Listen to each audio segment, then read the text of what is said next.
Então vamos lá. A nossa aula de hoje, a gente vai resgatar lá a questão da luz, né, com o ser humano desde o início da nossa história até chegar nos dias de hoje, né? Então a gente vai perceber que a gente sempre teve essa ligação com a luz. O nosso corpo tem ligação com a luz, é, o nosso organismo, né, funciona de acordo com a luz do sol. Então a gente sempre teve essa ligação, essa curiosidade. O homem sempre buscou analisar como que acontece, né, essa movimentação, né, aparente do Sol em relação a nós. Então, tudo aquilo que a gente estudou lá em conforto térmico, da carta solar, da gente conseguir hoje, né? Hoje a gente consegue muito facilmente fazer aquela análise do verão, do inverno, da primavera, do outono, mas desde o início o homem ele sempre teve como referência a questão da luz do sol, né? Então, para as colheitas, para saber mais ou menos o horário, né? Então a gente sempre teve muita ligação com essa questão da luz. Então vamos aqui para os nossos slides. Opa.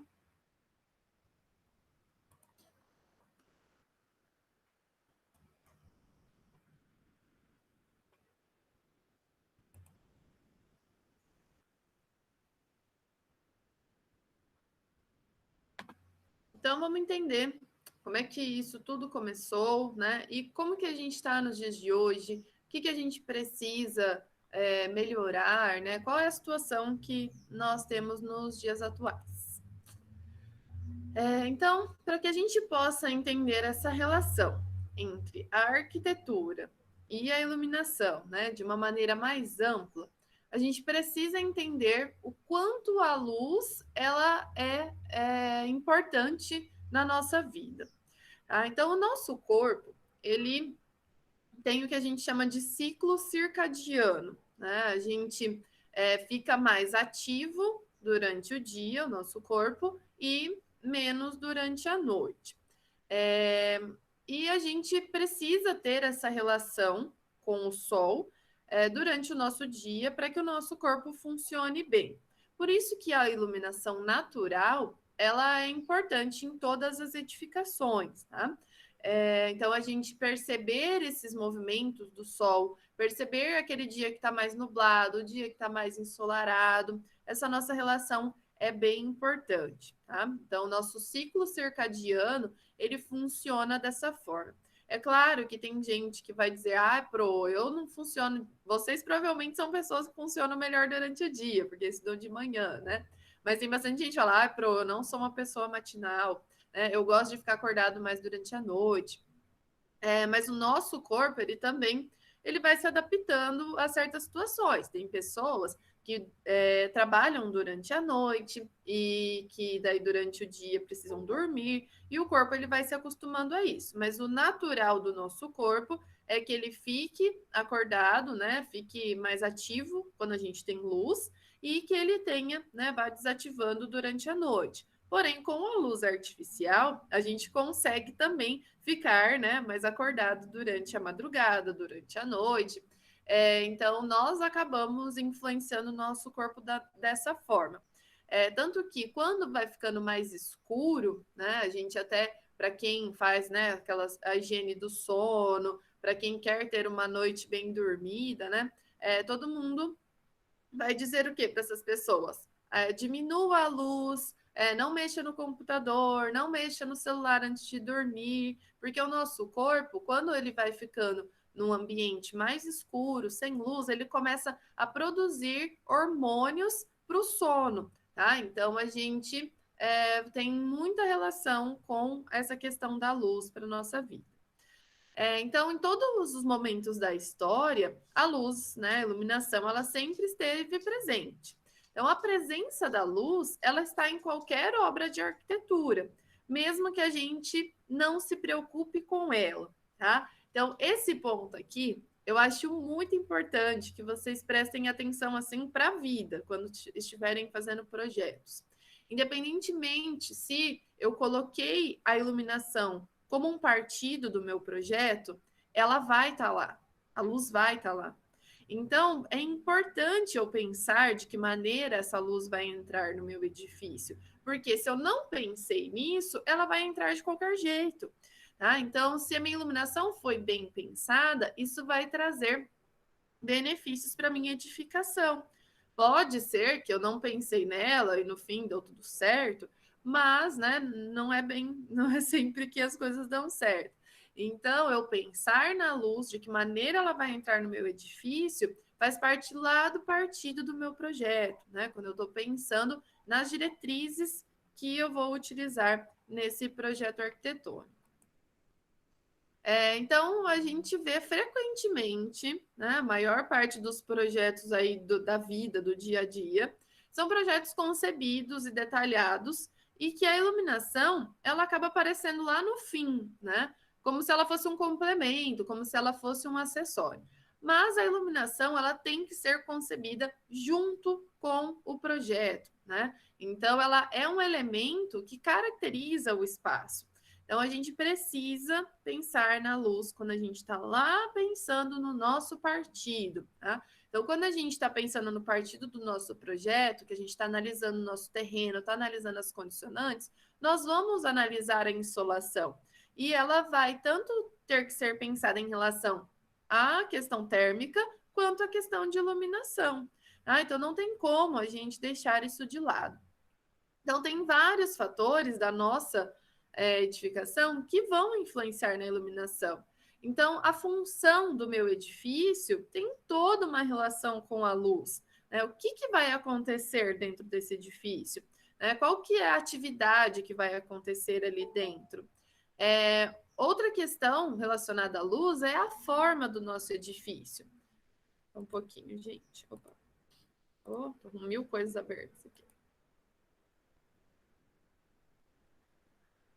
A forma do nosso edifício tem toda a relação também com a luz, né? Então, a forma do meu edifício, né, a maneira como ele está orientado, se ele tem um pátio interno, aonde estão as minhas aberturas, isso tem muita relação com a luz. Quando a gente vai compor o volume do nosso edifício, as aberturas, elas são os vazios, né? Deixa eu ver o que está acontecendo aqui no chat. Gente, alguma perguntinha? Então, quando a gente vai compor o volume do nosso edifício, as nossas aberturas são os vazios do nosso edifício, né? Então, as aberturas precisam ser bem pensadas. E outra questão relacionada à luz é a cor. Né? Então, a cor interna do ambiente, as cores externas, as cores das obstruções externas que a gente vai estudar, tudo isso influencia na iluminação. Então, não tem como, né, eu pensar no meu. Quer dizer, tem, né? Mas se eu quero fazer um projeto excelente, não tem como eu não pensar na iluminação desde o partido do meu projeto. Então, a história da luz na arquitetura, ela vai mostrando, né, os valores sociais de cada momento histórico. Então, ela tem toda uma relação com o desenvolvimento tecnológico, né? Porque a maneira como a gente construía vai ter muita relação com a luz, com o tamanho das aberturas, como essas aberturas eram feitas, né? De que maneira se pensava em outras épocas da história. A gente vai daí fazer uma análise aqui desde lá dos egípcios, né, até a gente chegar nos dias de hoje. Então, a gente consegue encontrar nesses momentos históricos exemplos que são importantes até hoje para nós, né? Por quê? Nesses exemplos, vocês vão ver como a gente tem uma relação muito grande entre a forma do edifício, o clima em que esse edifício está inserido, e isso vai fazer com que a luz ela seja um elemento criador do espaço. Vejam aí, né, essa imagem da Basílica de São Pedro, onde a gente tem essa entrada da luz ali pela cobertura. Imaginem se essa cobertura não tivesse essas aberturas, como isso faria diferença nesse espaço. Então, a luz ali, ela está criando, né, esse espaço, nesse momento, né, porque a luz natural, ela vai mudar durante o dia e ela vai mudar durante o ano. Então, nesse momento em que essa foto foi tirada, a gente tem a luz criando essa situação dentro desse ambiente. Então, ela é, né, uma das protagonistas aí dos espaços. Então, a luz, ela tem muita relação também com as edificações, né, que tem alguma relação simbólica, alguma relação espiritual. Então, na aula passada, eu mostrei para vocês, né, alguns edifícios como bibliotecas, e mostrei também as igrejas. E nas igrejas a gente percebe muito essa questão da utilização da luz, no sentido de trazer sensações para as pessoas, né? Então, a gente vê aí o exemplo do Stonehenge, que é um grande mistério, né? Há várias teorias sobre o formato dessas pedras, né? Mas algumas relações são bem importantes aí, porque percebe-se, né, nesses estudos, nessas teorias, que em alguns momentos do ano, como nos equinócios, a luz ela pega exatamente num vão de uma pedra. Então, estuda-se essa relação entre, né, a questão dessa movimentação aparente do Sol e o posicionamento dessas pedras, né? Uma das teorias que existem em relação a isso. Porque num período, né, onde a gente ainda não tinha essa questão do calendário, do tempo, do relógio, né? O homem ele tinha esse guia do sol. Então ele sabia, né, quando iam iniciar as estações do ano pelo posicionamento do sol. Ele sabia os horários do dia pelo posicionamento do sol. Ele se direcionava pelo sol. Quando a gente assiste uma série lá mais antiga, né, a gente percebe que o homem ele vai lá para o leste, para o oeste, para o norte, com as direções do sol. E como o sol ele tem diferentes posições nas diferentes estações, o homem precisava ter essa noção, né? De que no inverno o sol estaria mais inclinado para uma direção e no verão para outra. Então, esse conhecimento era importantíssimo para que a gente tivesse ali as orientações em relação a tudo isso. Tá? Então, em relação às plantações, em relação às colheitas, ao próprio, né, direcionamento para que ele fosse para o local correto.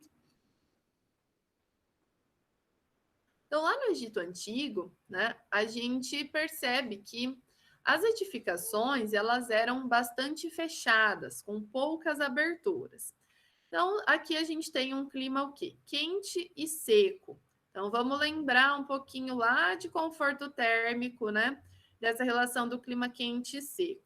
Quando o clima é quente e seco, a gente trabalha com paredes mais espessas, com materiais que têm uma inércia térmica maior, porque daí o que a gente vai ter? Durante o dia, lá fora está muito calor, muito sol e tem pouca umidade. Então, o sol chega com tudo e esquenta demais durante o dia. Essas paredes com grande inércia térmica vão segurar o calor dentro delas, e aí, quando chegar a noite, que vai esfriar bastante, essas paredes vão liberar esse calor dessas superfícies, né? Então, daí, durante a noite, como não tem umidade, né? A umidade não guardou o calor durante o dia, a hora que a temperatura baixa, que o sol vai embora, ela cai demais. Então, nesse tipo de clima, a gente tem os picos de temperatura. Durante o dia é muito calor, durante a noite é muito frio.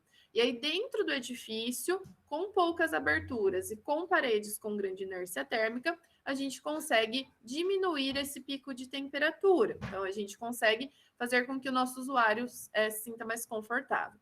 Então, a gente percebe que nessa arquitetura vernacular, lá no início, né, o homem já se adaptava ao clima em que ele estava inserido. Então, nesse tipo de edificação, a gente tem pouca luz, né, porque são poucas aberturas por conta do clima. Então, as edificações também são edificações bem claras, né? eles utilizavam os materiais que eles tinham por perto, né, as pedras. Então, nesse período, a gente tem uma luz dentro dessas edificações com fortes contrastes, né? Muitas sombras, né? Bem recortadas, porque são aberturas pequenas, né? Então, é uma luz mais dramática. E como está localizado perto, né, da linha do Equador, a gente tem um sol bem a pino, né? Que pega mais por cima da edificação. Então, nesse período, a gente já percebe que eles já tinham uma preocupação, né, em se adaptar ao clima deles, algo que a gente acabou perdendo com o passar do tempo.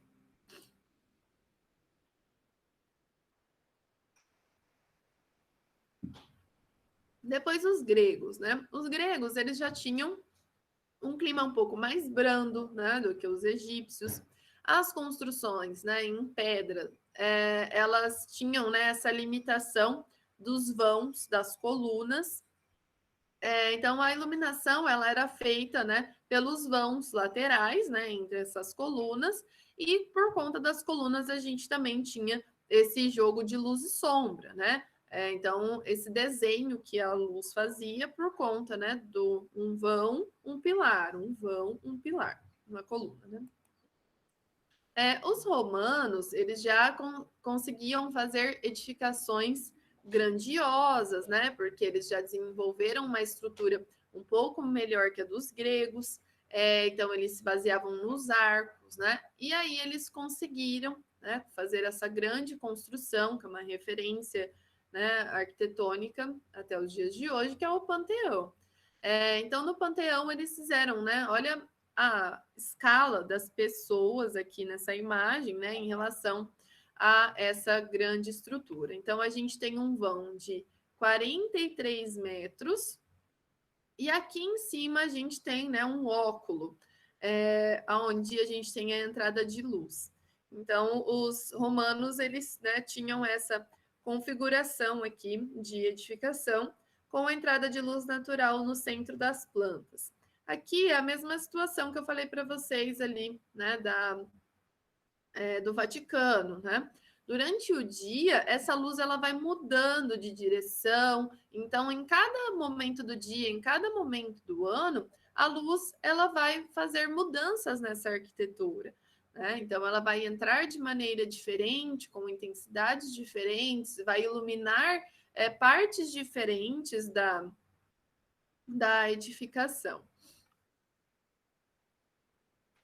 Depois, no período bizantino, né, a gente tem as plantas quadradas, os pilares nos vértices, né, as cúpulas.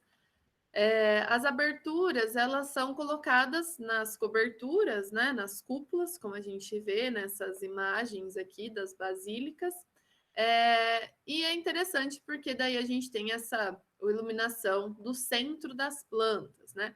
Quanto mais altas forem as aberturas, mais elas vão atingir o centro das plantas, né? Quanto mais baixas, mais próximo a elas vão iluminar. Então, essas aberturas lá em cima, né? Nessas cúpulas, elas faziam essa iluminação do centro das edificações. No período românico, né, a gente tem lá as plantas em formas de cruz, a gente tem paredes bem robustas e pequenas aberturas, né? Então, quando a gente tem as paredes ali como estrutura, é muito complicado fazer grandes aberturas, né? Então, as paredes sustentavam as abóbodas, né, dessas catedrais, então são paredes grossas, né, com poucas aberturas, e isso traz, né, um interior ali com uma luz mais mística, né, que nas igrejas é interessante, traz um acolhimento, né, uma paz para esse espaço. Então, não temos ainda, né, grandes aberturas, grandes vitrais, por conta da tecnologia da construção, né, que ainda era utilizada aqui. Quando chega, né, o período gótico, e aí a gente tem os arcos ogivais, a gente tem uma mudança nessa questão da iluminação. Então, as paredes elas não têm mais que sustentar toda a estrutura, né? A gente passa a ter uma estrutura independente dos fechamentos, e isso faz com que a gente possa ter aberturas maiores, e aí vem esses, né, lindos vitrais que a gente tem nas catedrais góticas, e com todo um significado em relação a Deus, a elevar, né, o nosso olhar para cima, para o céu. Então, a gente vê que sempre tem essa questão do significado da luz, né, em relação a esses espaços. No Renascimento, né, a gente começa a ter ali soluções mais criativas com relação à luz, né? A luz aqui não é tanto essa questão celestial como no gótico. A gente tem edificações, né, não tão altas. Aqui a gente vê um tipo de igreja muito comum, né, que é construída aqui na nossa região também, onde a gente tem aqui, né, a nave principal, mais alta, com os vitrais lá em cima, e aqui a gente tem né, as laterais com aberturas também, mas com o pé direito mais baixo, né, sempre trabalhando com os arcos, as cúpulas. Aqui, né, em Mandaguari tem, né, uma igreja que ela tem exatamente essa configuração, né, dessa nave principal mais alta e as laterais mais baixinhas, e os vitrais, e essa luz que vem lá de cima, ela tem essa mesma configuração aqui dessas igrejas do Renascimento. Então, aqui também, né, a abertura, igual do Panteão, né, de um óculo, vem também aqui nesse momento, né? Mas a gente percebe a questão dos afrescos, dessas que são iluminados, né, por essa luz natural. No período do Barroco, a gente tem muita questão da luz refletida, né? Então, eles começam a brincar com a questão de efeitos de luz oculta. Então, você olha essa cobertura e não sabe de onde a luz natural está vindo, né? Mas ela está iluminada. Então, a luz ela é utilizada de maneira rebatida. Então, a gente tem uma luz indireta, que é bem interessante, né? A gente falou um pouquinho disso na aula passada também. Então, a gente vê que tem luz, mas a gente não sabe de onde vem, né? Eles começam a trabalhar com alguns dutos de luz, então já começa a ter, né, um jogo aí maior com essa questão, né, de trazer esses efeitos diferentes. E aí a gente chega num período, né, de industrialização. Com a industrialização, o arquiteto ele fica um pouco mais livre em relação às limitações construtivas, né? Porque surgem novos materiais, né? Uma facilidade maior da estrutura metálica, do próprio vidro. Então, o arquiteto ele não tem mais, né, essa questão da limitação construtiva que a gente vinha tendo até então. E outro fator que surge, né, com a industrialização é a luz elétrica, que daí, né, ela é disseminada bastante no final, né, no século XX, né, e aí a gente acaba tendo essa questão da luz natural e da luz artificial. E isso tem uma influência muito grande sobre as nossas edificações, em sentidos bons e em sentidos ruins. A luz artificial, ela, claro, para o período da noite, ela pode, né, trazer aí muitas características, né, boas para a nossa edificação. Então, eu consigo, com a luz artificial, trazer destaque para os volumes, para o paisagismo, né? Mas também com a luz artificial, o arquiteto ele acabou muitas vezes deixando de lado a luz natural, né? Então a gente precisa ter esse equilíbrio de que a luz artificial ela vem como uma forma da gente conseguir complementar a luz natural, né? E não que a gente deixasse totalmente de lado essa luz natural.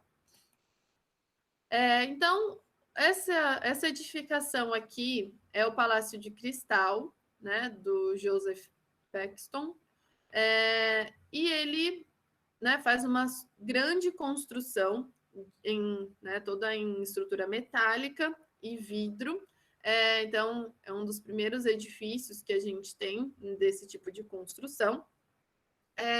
E é uma amostra, né, que está acontecendo, onde a própria edificação é a experiência ali das pessoas que vão visitar esse espaço. Esse Palácio de Cristal ele foi construído em Londres, né? E aí ele ficou um período ali em exposição para que as pessoas visitassem, né? E tivessem essa experiência desse tipo de edificação. Depois ele foi desmontado e remontado numa área mais periférica, né, de Londres, mas depois ele acabou passando, teve um incêndio que destruiu esse palácio, né? Então ele veio ali para mostrar como essa nova tecnologia poderia ser aplicada. E a partir disso, né, a gente começa a ter as galerias comerciais na Europa, né, com esses fechamentos nas suas coberturas, né, para que as pessoas elas pudessem utilizar essas galerias, mesmo quando estivesse muito frio, ou chovendo, ou neve, né, em alguns casos. Então, isso acaba, né, começando a mudar aí um pouco da característica das edificações. E aqui a gente entra, né? Vou falar um pouquinho sobre o modernismo e a relação desses arquitetos com a luz, tá?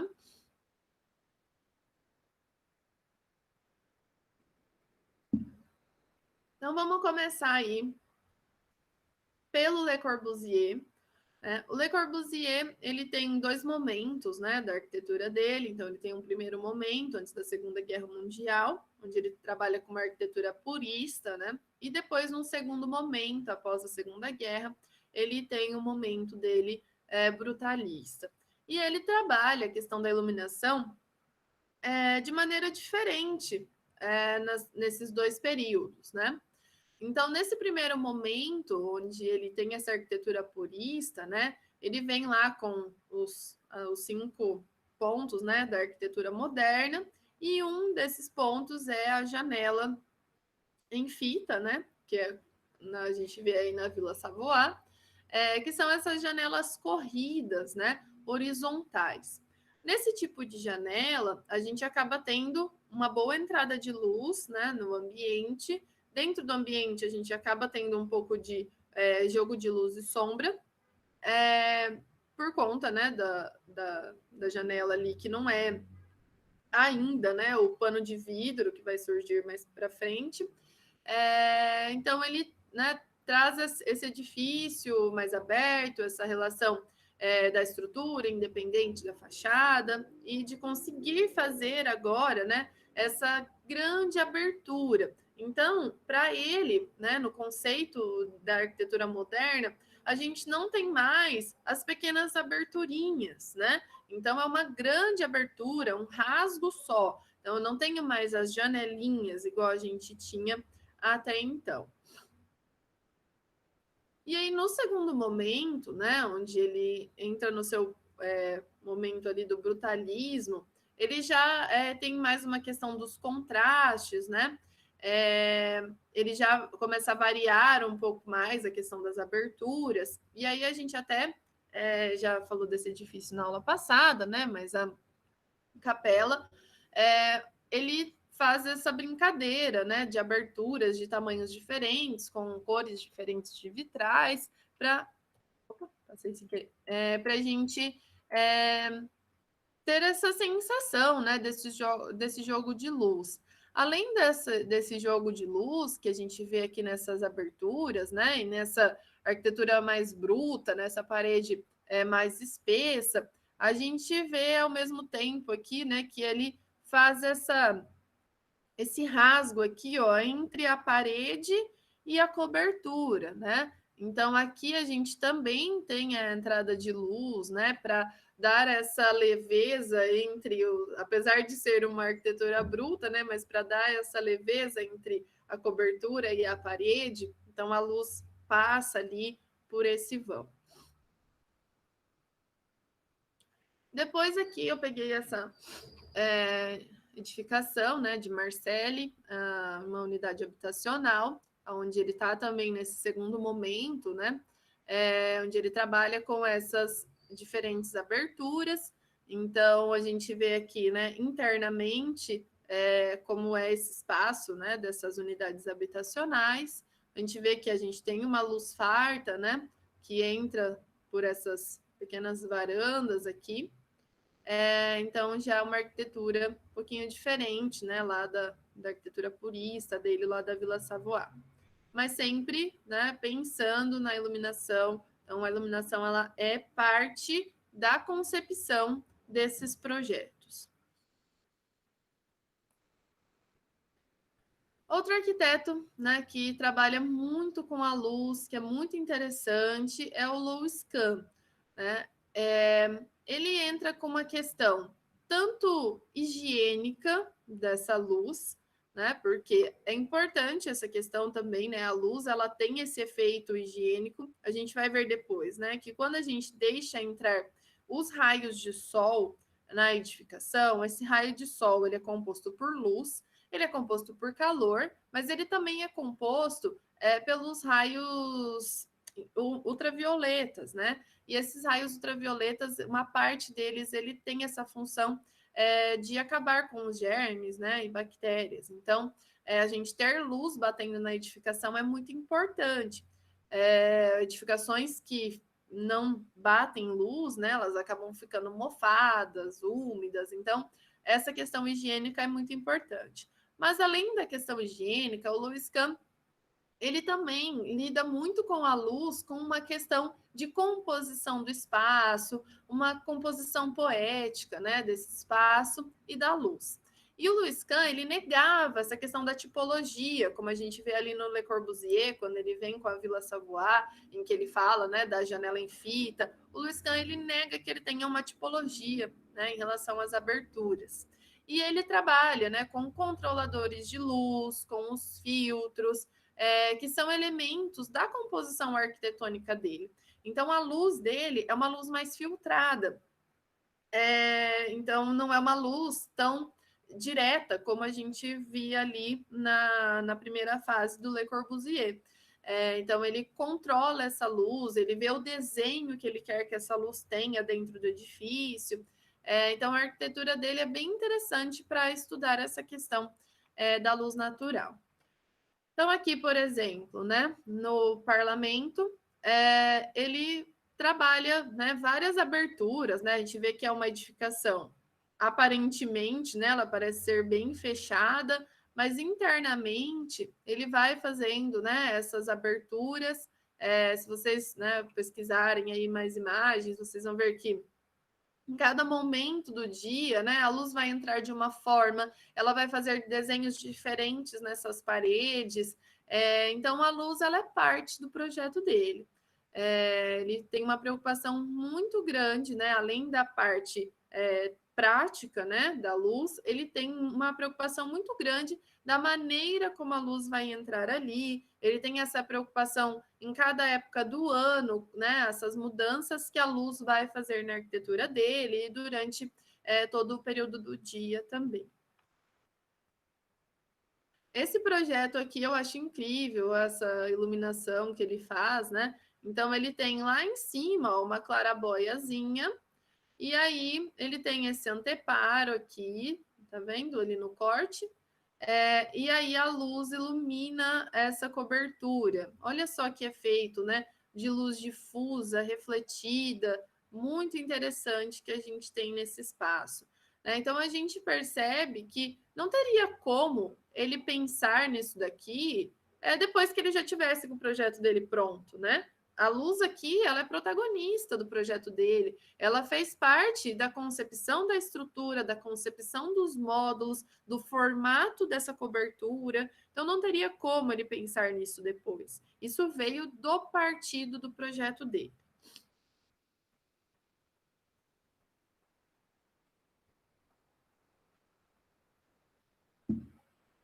Agora vamos, né? Nosso amigo Frank Lloyd Wright.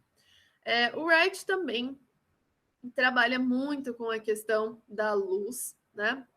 Ele tinha um conceito de que o edifício ele tinha que trazer uma sombra tão agradável como a gente tem sob uma árvore.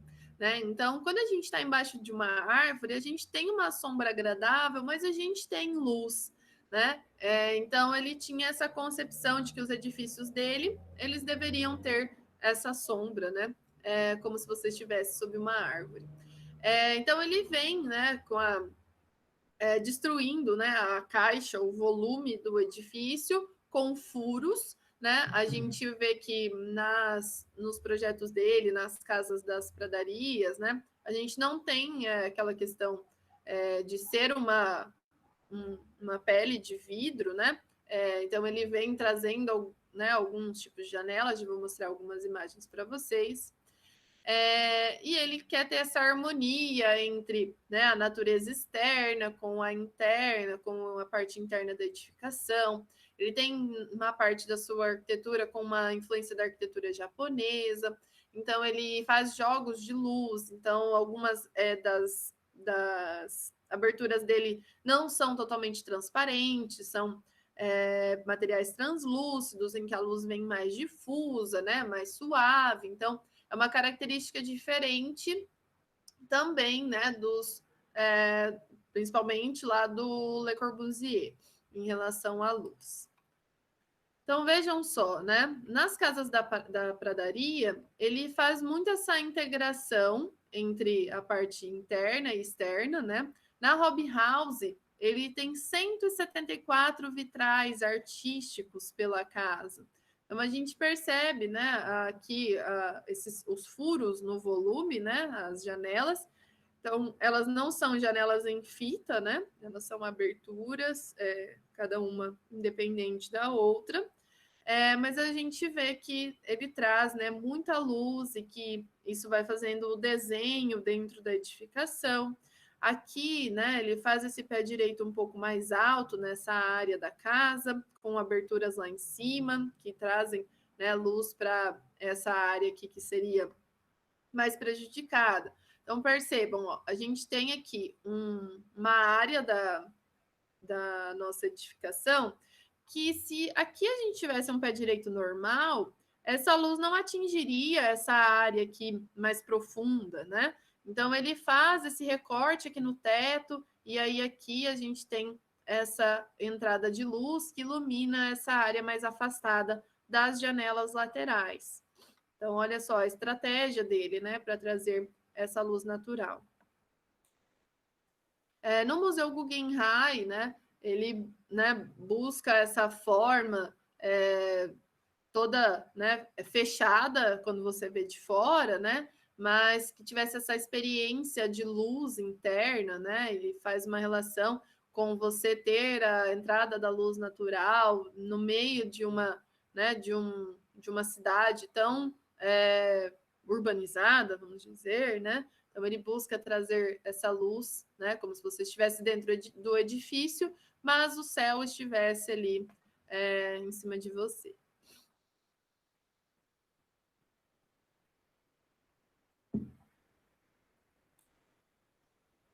Agora vamos falar um pouquinho do Gropius e do Mies van der Rohe. Né? Os dois eles tinham uma concepção mais prática da luz, né? Dos aspectos higienicistas, preocupações sociais.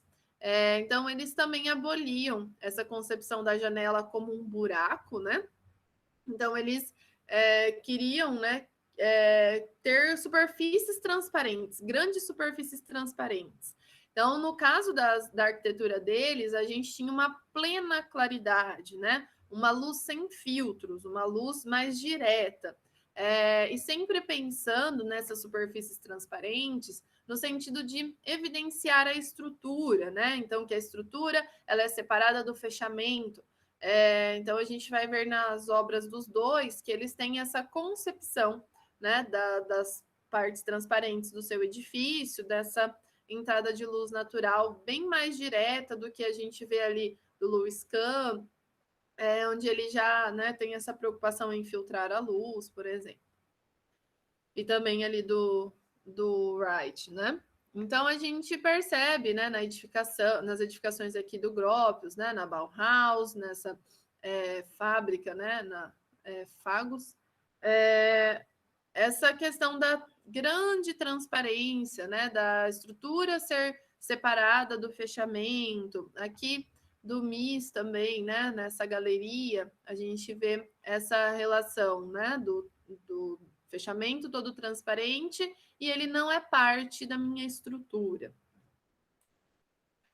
Aqui eu coloquei duas casas, né? Uma do MIS e uma do Gropius. Então a gente, né, tem essa casa que é famosíssima do Mies van der Rohe, onde a gente tem, né, um único espaço ali integrado com todos os ambientes e, né, as casas, né, de vidro que começam a surgir a partir, né, dessa concepção aqui.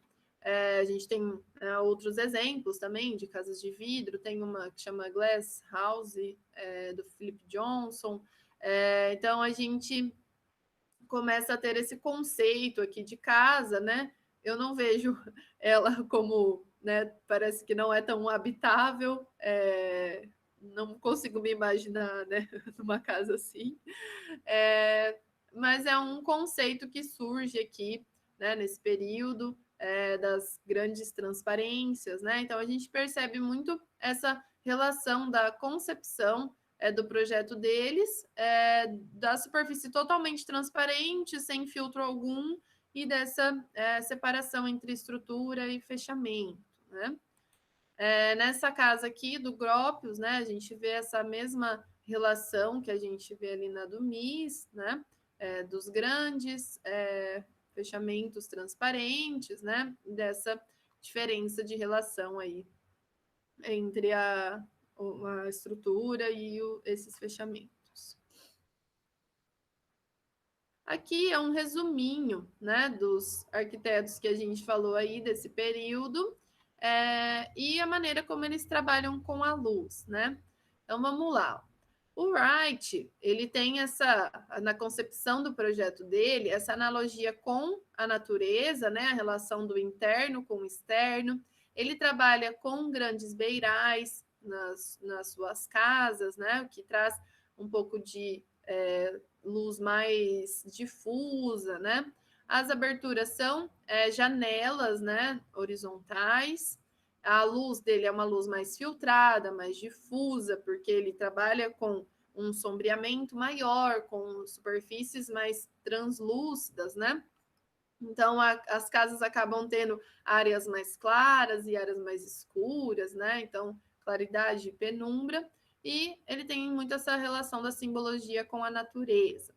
O Gropius e o Mies, eles já são mais relacionados à questão da higiene, da preocupação social, né?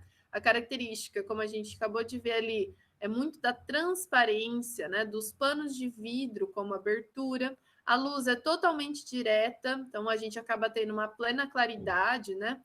Com a simbologia relacionada ao iluminismo, que é parecido, né? Com o que a gente tem na primeira fase aqui do Le Corbusier.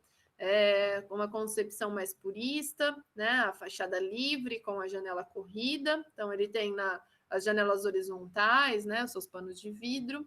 Uma luz bem direta também, de plena claridade, com esse mesmo simbologismo do iluminismo.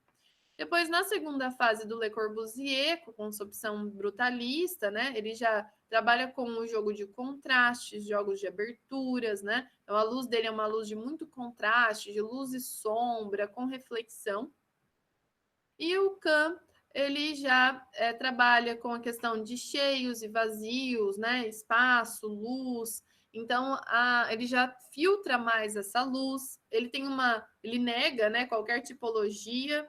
É uma luz mais filtrada. Ele trabalha também com a concepção de luz e sombra, né? Então, com silêncio, com a luz, uma forma mais de inspiração na simbologia dele. Tá? Então, é só um resuminho aqui dessa questão, né, de como a luz é trabalhada para cada um desses arquitetos. E agora vamos falar um pouquinho sobre a questão dos componentes arquitetônicos que são utilizados no Brasil, né, por conta da questão da luz e do tipo de clima que a gente tem. Então, os componentes arquitetônicos que nos permitem ter luz e mesmo assim ter uma edificação adaptada ao nosso clima, que traga conforto térmico também. Então, aqui, ó, as varandas, elas são estratégias bem interessantes para o nosso tipo de clima, né? Onde a gente consegue ter luz, mas a gente consegue sombrear essas aberturas. Então, aqui a gente tem um exemplo, né, do Lúcio Costa, o Parque Hotel São Clemente. Então, na fachada, onde ele tinha a melhor orientação e também a melhor vista, ele faz esse terraço, né, coberto aqui, então essa varanda, que permite que a gente tenha esse visual, que a gente tenha a luz natural, mas que a gente tenha as aberturas protegidas. Aqui o Niemeyer também, né, nessa mesma concepção, a gente tem aqui o Grande Hotel de Ouro Preto, onde ele trabalha com as varandas também, né? E aqui o Hotel Tijuco, né? Mesma concepção ali de varandas, de os fechamentos transparentes estão protegidos, né? Não estão totalmente expostos à insolação, mas permitem que a gente tenha luz natural. A gente também tem como elemento aí de estratégia de iluminação o brise, né? O brise, a gente aprendeu lá em conforto térmico, né? Ele é uma forma de sombreamento do nosso edifício, mas ele também deve permitir que a gente tenha a entrada de luz natural. Então, aqui nós temos a Seção Brasileira de Imprensa no Rio de Janeiro, né? Dos irmãos Roberto, onde a gente tem ali um dos primeiros edifícios que trabalham com os brises, né? Na concepção inicial desse projeto, esses brises aqui eram metálicos, mas aí depois eles acabaram sendo feitos com peças de concreto pré-moldadas, né? Então, elas vão fazer o sombreamento das partes transparentes e também vão permitir a entrada de luz natural nessas fachadas aqui. Um outro exemplo, né, que a gente tem é o Ministério de Educação e Saúde no Rio de Janeiro. Acho que eu até mostrei uma imagem para vocês lá em conforto térmico também, né? Então, ele é um exemplo para a questão da ventilação, para a questão da luz, do conforto térmico, né? Então, aqui a gente tem nessa fachada norte, né? Os brises, que são brises mistos, né? Na fachada sul, ela tem uma superfície envidraçada. Então, foi analisado ali, né, na concepção do projeto, e os brises foram aplicados, então, aqui nessa fachada, que receberia mais insolação. Os cobogós também são muito interessantes, né? Nós também já estudamos que os cobogós, eles são pequenos brises mistos, né? Pequenos protetores mistos. E os cobogós, eles vêm lá dos muxarabis, né? Que eram muito comuns nas janelas lá do nosso período colonial, que eram aquelas tramas em madeira ou em palha, né? Que faziam com que a gente pudesse ter ventilação no ambiente, mas a gente tivesse um filtro de luz. Então, a gente pode chamar de muxarabi ou de cobogó, né? Eles têm a mesma concepção aí. Nas edificações do Nordeste, né, a gente tem bastante essa aplicação desses elementos, né? Porque a gente precisa muito filtrar essa luz, mas a gente precisa do vento, né? São locais muito úmidos. Então, aqui a gente tem um exemplo, né, da arquiteta Lígia Fernandes, uma edificação em Maceió, Alagoas, então uma residência, onde ela trabalha, né, com essa varanda aqui, com os cobogós ou muxarabis, e ela, né, traz esse sombreamento aqui, e depois as aberturas, elas estão aqui nessa parede, né? Então, isso daqui é uma estratégia que para o nosso tipo de edificação, nosso tipo de clima, né, se aplica muito bem. No mesmo, né, conceito, a gente tem o Parque Gimli, do Lúcio Costa, onde ele trabalha, ora com brises verticais, ora com os cobogós, né, nessas fachadas, E a gente tem também essa mesma concepção do apartamento e da varanda, e aqui os cobogós, né, fazendo esse sombreamento. Falando no Parque Gimli, algum de vocês assistiu alguma série brasileira aí esses tempos e perceberam que tem algum personagem da série que mora nesse edifício? Alguém assistiu?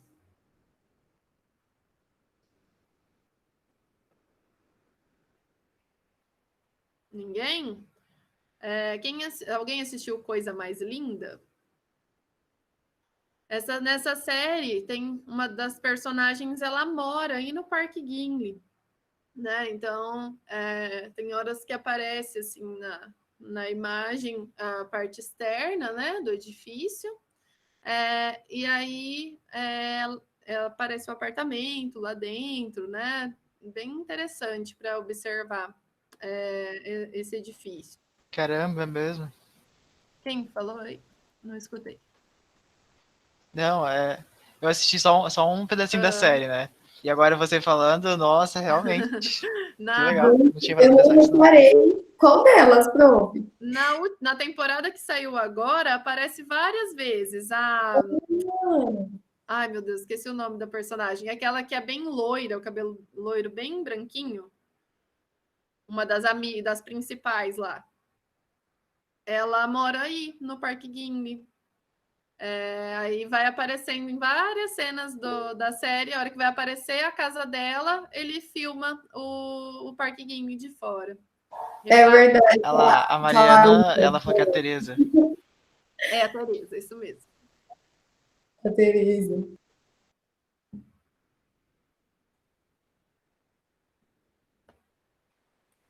Gente, um outro elemento muito interessante para a questão da luz no nosso tipo de clima é o pergolado, né? Ele também vai filtrar a luz, trazer uma luz, né, um pouco mais suave. Então, aqui a gente tem, né, uma residência do Rino Leve, do Roberto Cerqueira César, onde ele tem, né, esse espaço aqui dentro da casa, né, que se conecta ali com o jardim. E aí a gente tem, né, esse jardim todo coberto de pérgolas. Então a pérgola ela tem bastante relação com a questão da vegetação também, com os jardins, né? Porque permite luz, permite vento, mas sombreia também a edificação. Então, olha só, né? Para que tenha essa relação do interno com o externo, eles utilizaram as pérgolas aqui. E aí a gente, né, não tem os vidros recebendo luz direta, e para o nosso tipo de clima fica bem interessante. Aqui também é uma obra do Niemeyer, né, o Centro Técnico de Aeronáutica de São José dos Campos, onde ele trabalha com essa cobertura que vem um pouco, né, à frente, e tem esse pergolado aqui para filtrar a luz do sol. Então, a gente foi tendo, né, essa evolução da abertura, da janela, dos tipos de janelas, né? Mas aí a gente chega num período em que a gente tem, né, ali na década de 50, esse conceito da pele de vidro, né? E aí vem o estilo internacional, né, do movimento moderno, onde a gente perde um pouco da essência, né, dessa arquitetura que a gente olha e sabe de onde ela é. Né, que seria aquela arquitetura vernacular, aquela arquitetura que está relacionada com o clima. E aí a gente vê aqui, por exemplo, né, a sede das Nações Unidas, em Nova York, né, do Le Corbusier.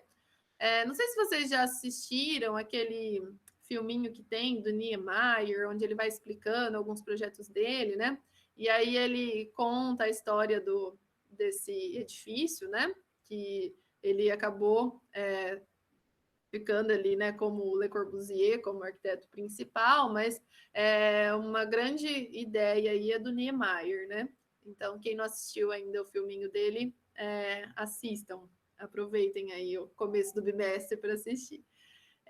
Ele conta certinho lá a história.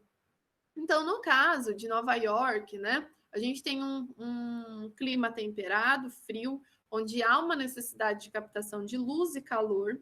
Então, os panos de vidro, né, eles são uma linguagem, um partido arquitetônico que fazem sentido para esse tipo de local.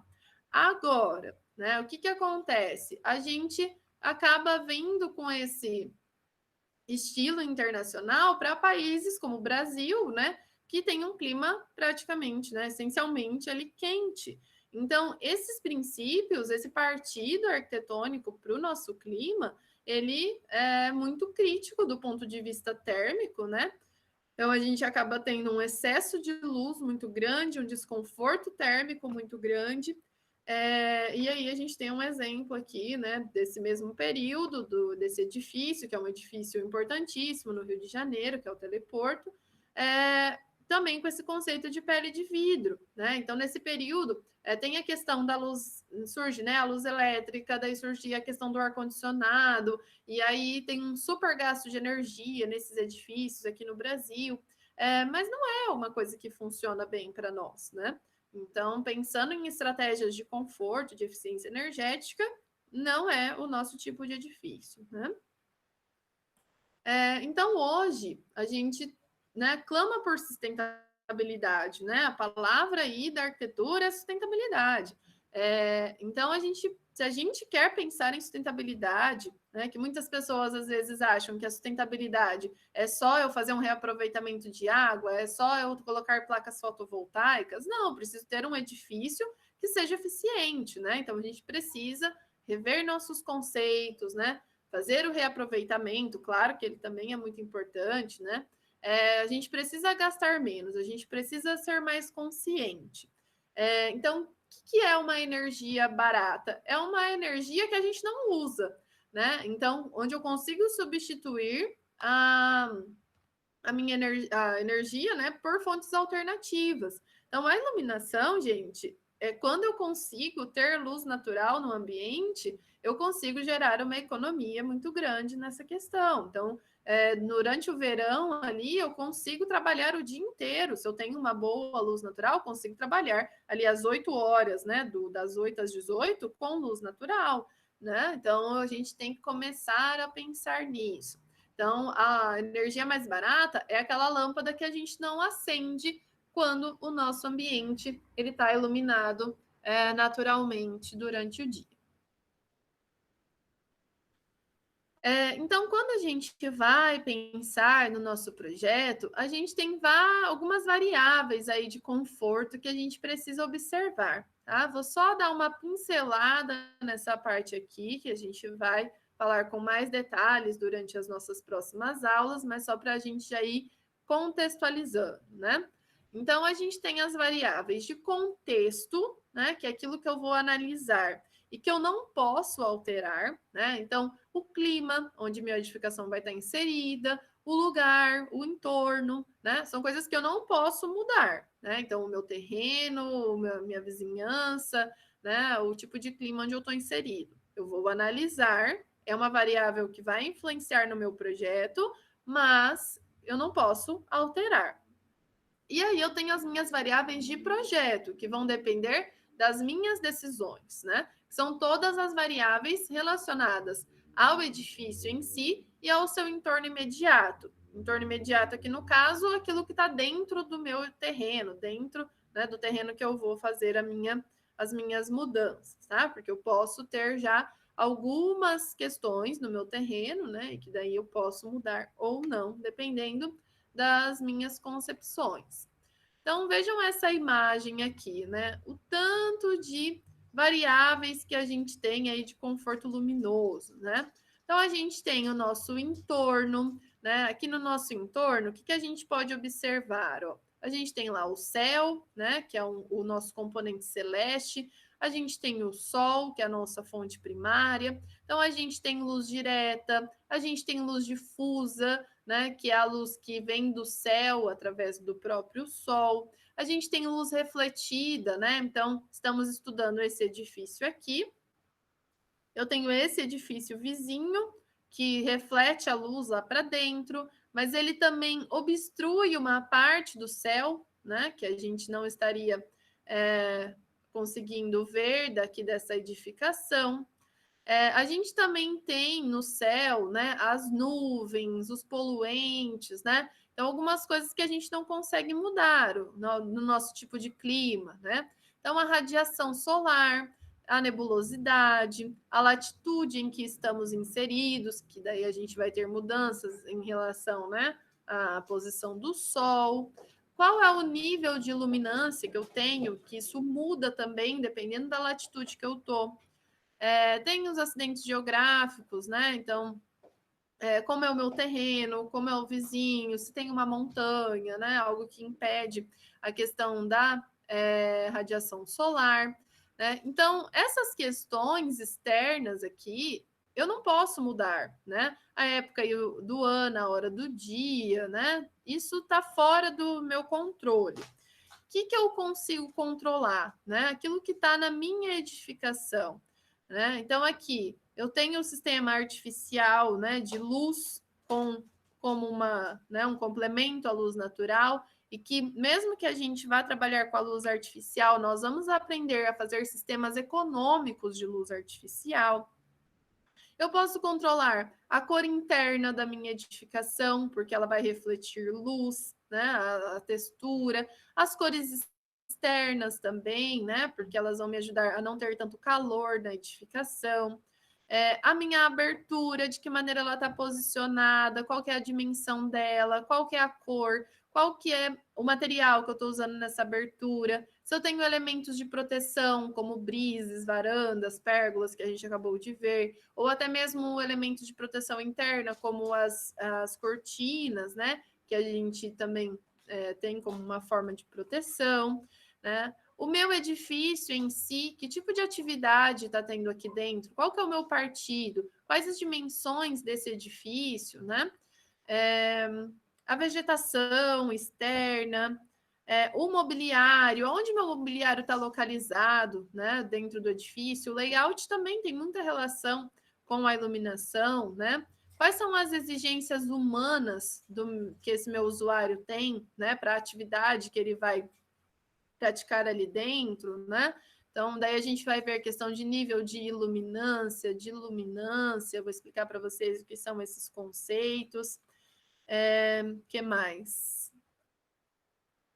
A orientação e a implantação desse meu edifício, né? De que maneira isso influencia, né, na entrada de luz, os materiais que eu estou utilizando, meus vidros, né? Como que é a incidência de luz, se ele reflete, se ele absorve, como que é a transmissão dele. Então, gente, tudo isso daqui é partido, né? Relacionado ao conforto luminoso, né? Então, o projeto, ele é uma síntese, né? E ele deve ser concebido como uma síntese. Então, eu preciso analisar aquilo que eu não posso mudar e de que maneira eu vou interferir com a minha edificação em relação à luz, tá? Depois a gente vai, durante as nossas aulas, falar mais especificamente, tá? Desses conceitos todos aí. Só queria mostrar esse resumão para vocês. E outro ponto também importante de vocês já começarem a refletir em relação à luz é em relação à função que a minha edificação tem.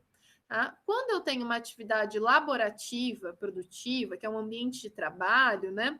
A gente tem lá a luz da razão.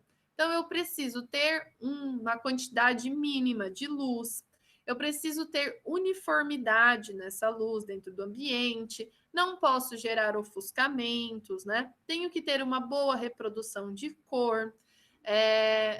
A minha aparência da luz artificial, ela vai ser mais fria, né? Mais branca.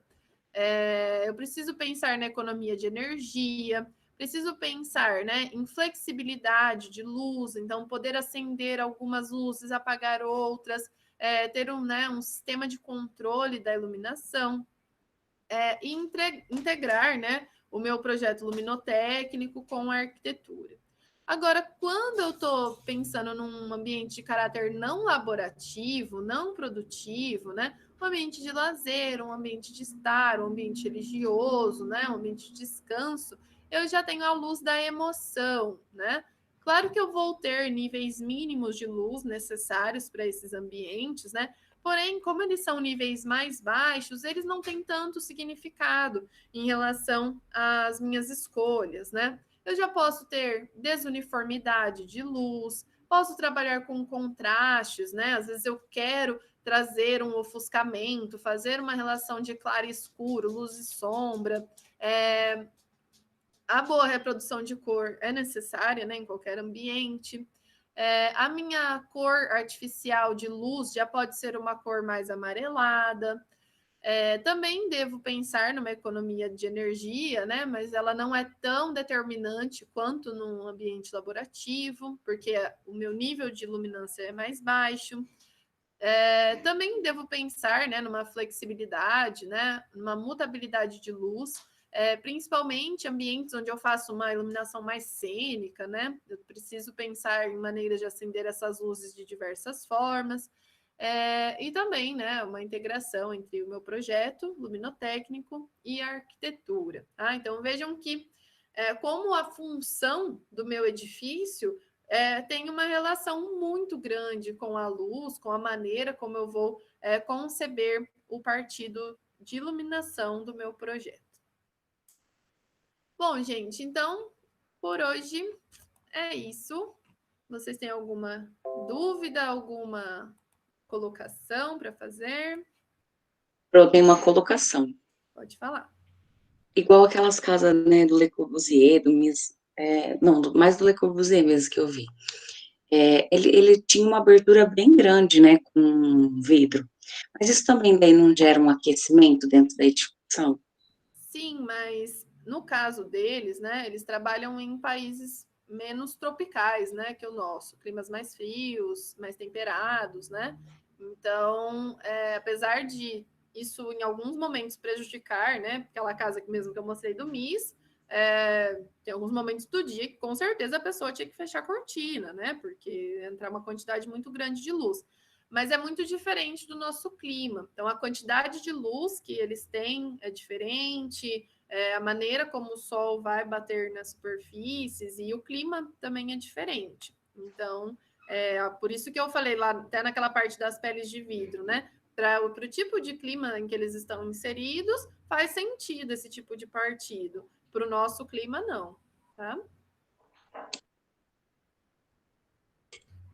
Aí, tipo assim, aí o bom seria você dar dica para nós, né? O que funcionaria para nós aqui, né? Sim, Tipo então assim, vamos para fazer um acabar deixando histórico para vocês, né? bem iluminado, mas ao mesmo tempo não causar um forno, né? Uhum. Foram. Por isso que eu passei aquela parte ali da arquitetura brasileira, né? Quais elementos que a gente traz na arquitetura brasileira, nesse mesmo período, né, da arquitetura moderna ali, que vão fazer com que a nossa arquitetura ela tenha essa relação com o nosso clima, né? Então, as varandas, os brises, qualquer tipo de proteção, né, de sombreamento, o pergolado, os cobogós, e isso está relacionado ao nosso clima. Então, nada impede, né, da gente trabalhar com as grandes aberturas, com os vidros, desde que eles estejam protegidos, tá? Então, aqui a gente só fez um parâmetro histórico de como as aberturas foram evoluindo com o passar do tempo, tá? Mas aí a gente vai estudar, né, as estratégias que são interessantes para o nosso clima, tá?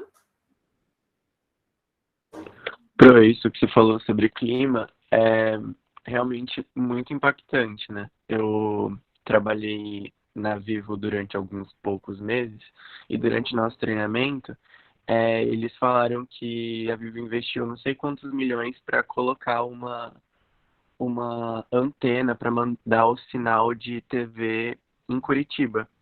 Só que as pessoas não pensaram que Curitiba é uma cidade extremamente nebulosa e as nuvens atrapalham a transmissão. Então eles tiveram que reposicionar a antena de TV e, por exemplo, jogaram ela para Brasília. Então eles trocaram o lugar e gastaram um monte porque não pensaram que Curitiba era muito nebuloso. Uhum, exatamente. Curitiba já a gente está no mesmo estado, a gente tem em Curitiba um clima totalmente diferente do nosso. sei se vocês lembram lá de conforto térmico, que a gente tem lá as zonas bioclimáticas brasileiras, né? A gente está numa zona bioclimática e Curitiba está em outra, né? Curitiba é zona climática 1 e nós somos zona bioclimática 3. Tá? Então, em Curitiba, as estratégias de frio, elas são aplicadas totalmente diferentes das nossas. Então, em Curitiba, um edifício com o vidro mais exposto à insolação, ele é uma estratégia interessante. Agora, para nós, é totalmente inviável, né? Então, dificilmente vocês vão entrar aqui, né, em Maringá, na nossa região, em um edifício que ele é de pele de vidro, né, todo envidraçado, e que ele não esteja com o ar-condicionado ligado. Pode ser que lá nas primeiras horas da manhã ele esteja fresco, né? Mas a partir do momento que o sol bater na superfície, isso vai mudando. E essa questão da nebulosidade também, né? Tem locais que são muito mais nebulosos que outros, então eu vou ter que pensar numa abertura maior, porque a quantidade de luz que chega é menor, tá? Então, tudo a gente tem que analisar, né? Isso influencia aí em vários fatores. Um aeroporto também, né? Tem um aeroporto, acho que é Cumbica, se eu não me engano. Tem um aeroporto que ele vive fechado no estado de São Paulo. Agora me fugiu.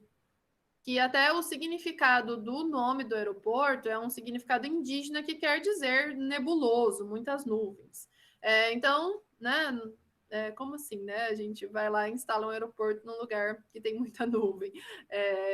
E aí, então, tudo tem que ser analisado, né? O clima tem muita relação com tudo nas nossas edificações.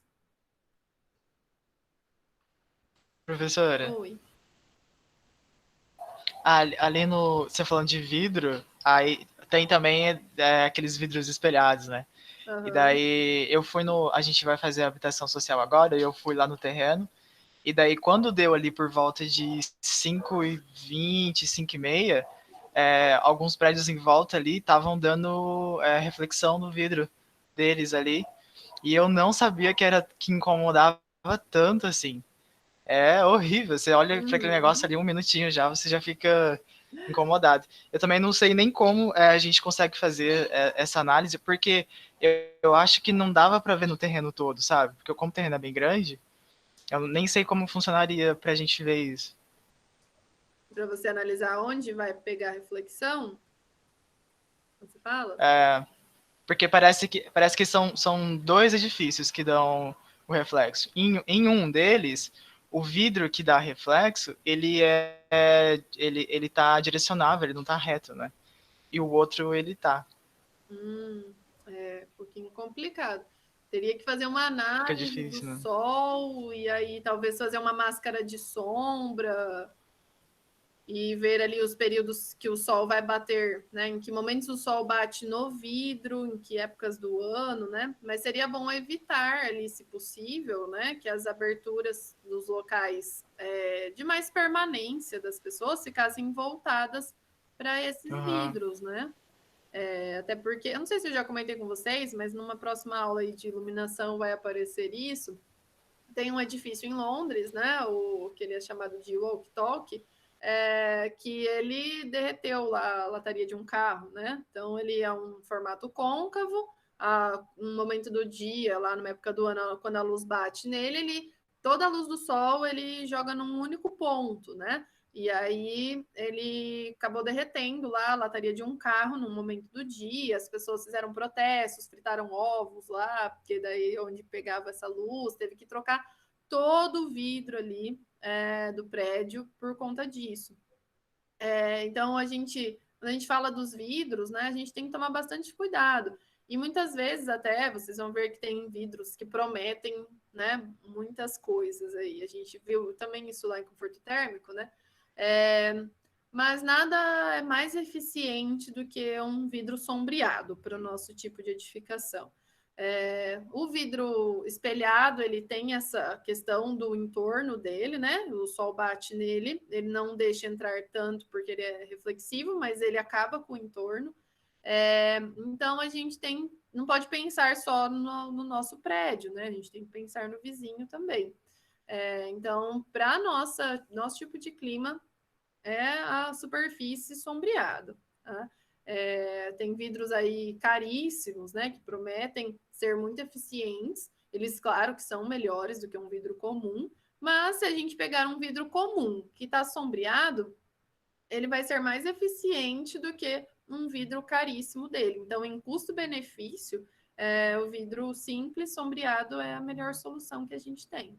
No caso de vocês vão fazer o conjunto habitacional, o sombreamento aí vai ser a estratégia mais importante, né? Porque vocês estão buscando um baixo custo, tanto da construção, quanto também para o usuário, né? Depois. Então, que ele não precise usar ar-condicionado, né? Que ele possa ter luz natural. Então, o sombreamento através dos brises, das varandas, dos cobogós, são as estratégias mais importantes para vocês terem conforto térmico e terem luz também.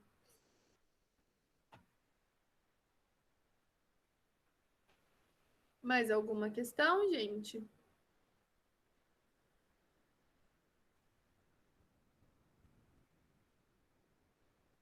Bom, vou interromper nossa gravação.